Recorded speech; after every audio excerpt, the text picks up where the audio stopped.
What has happened to CNN's ratings? The network is in a distant third place right now, bringing in just 500,000 viewers and only 100,000 in the 24 to 54-year-old demographic, according to recent reporting by Puck. That report blames former CEO Chris Licht and his decision to install Kaitlan Collins as the new primetime host, an impressive political correspondent, but an inexperienced anchor, according to Puck. Now, Collins' show gets only a third as many viewers as Rachel Maddow and a quarter as many as Sean Hannity. Additionally, in April of next year, the tax ruling that's keeping Warner Brothers CEO David Zaslav from ridding his company's assets will be lifted, and he can go forth with a sale of CNN if he so chooses. So, very interesting stuff. Yeah, so one thing that is fascinating to me is that they still seem to not have replaced the two hosts that are now gone from the CNN morning show.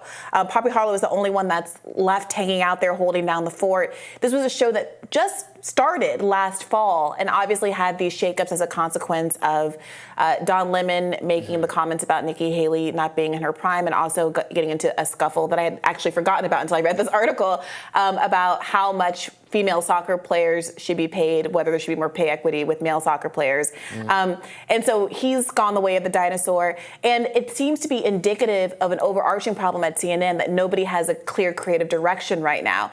And part of the reason why there might not be a real clear creative direction is because they're anticipating offloading the asset. Yes, I thought this was a very interesting article. Talking about a kind of difference in opinion for how they should proceed among the two people who have basically editorial control over CNN, sub-people under Zaslav. One view is that CNN can rebound by, being the organization that just news, scoops, breaking news, something nobody else has. That's the right philosophy, especially for what's coming as campaigning and a series of indictments, criminal proceedings involving Donald Trump that was the network's bread and butter that kept them afloat some years back. That's how they should proceed. And Kaitlan Collins is a very news-savvy reporter with a history of breaking reporting, and that's why they should go all in on her. The other view is that, but what you have to, it's television. It's news and entertainment. And to be successful in the realm of entertainment, you need personalities who, they can't just be expert journalists. They also have to have personality. They have a little charm. They have to be enjoyable to watch. They have to have that kind of thing. So you're telling me that you missed that good old Don Lemon charm. That's what CNN really Well, needs.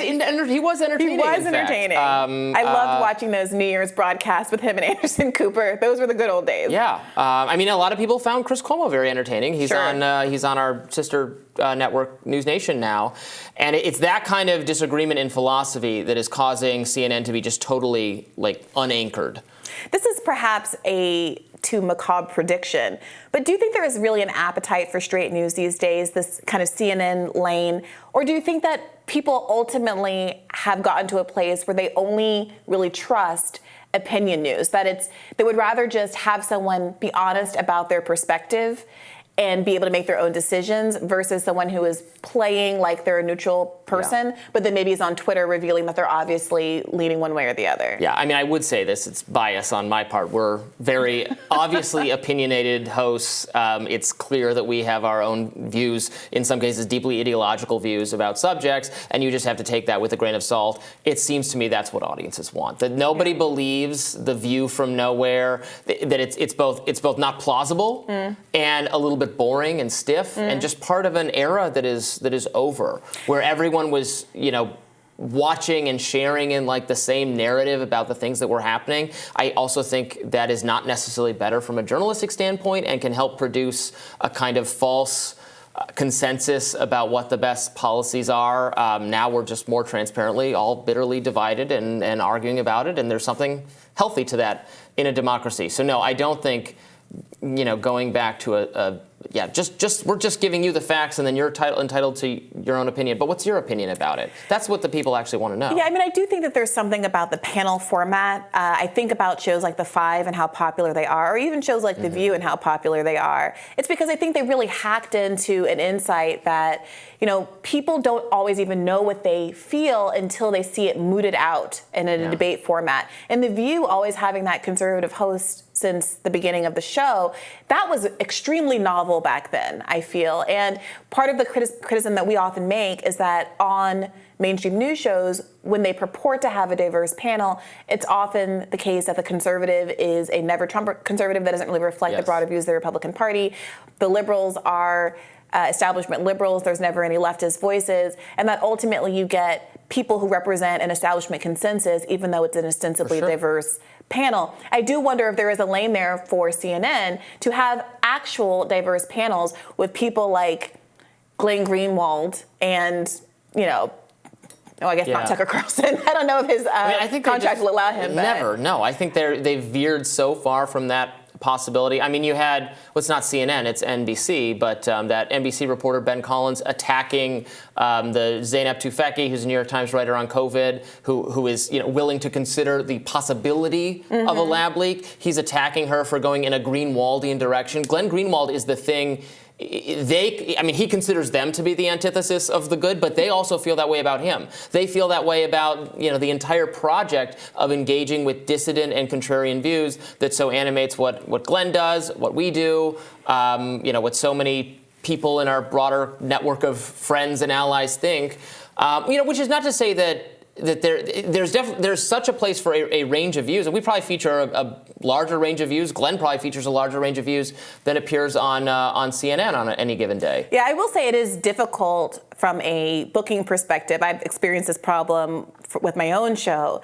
Getting people who are kind of willing to fight with each other on the internet to sit in the same room with each other and have a moderated debate, it's harder than you think. And it's not always the party that you expect that bails out of those kinds of debates. But I would think that at very least CNN, with the resources at its disposal and the booking teams that it has at its disposal, could broker the kind of conversations that I think America is really thirsting for. Yeah, it can be hard to do. Bickering all day can be difficult.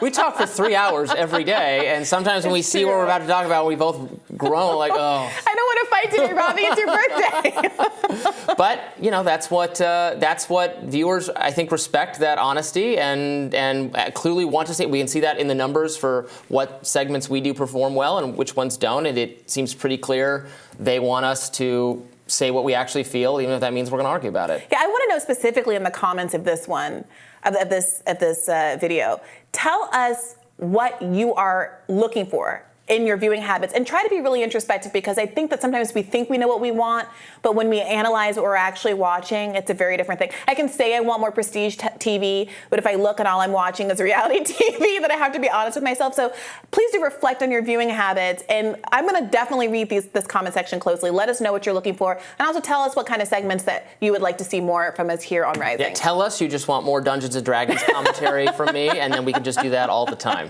I wouldn't object. More Rising right after this.